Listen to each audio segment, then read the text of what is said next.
wato ina gaya ma dan uwa a buri na in gana gidan sama mai hawa 100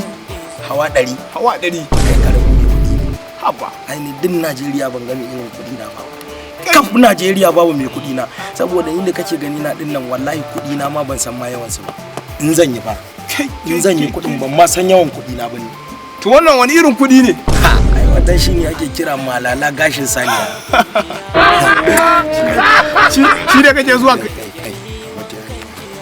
ka gani kai ya kamata wanka fa mu kwana akan jakan kai ana magana jaka kana magana wanka mu kwana akan jakan ha ana magana babu ko amma kuma ya kamata haka ne fa ka kawo shawara fa je ka dafo jakan amma fa kai ne ya kamata ka je fa ka je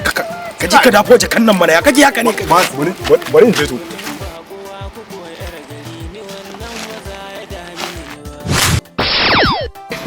yara ke in ma kun tafi da jakan za ku dawo da shi ai kowa ya ci tuwo da miya ya sha sake ha ya da ku gwada mu zara Allah su karbo jakan ka ce wani kaza kai to a tsaya ku a tsaya araba ku kai a tsaya ku araba da ni ne ha zazzage mu ga me a cikin zazzage to na zazzage uba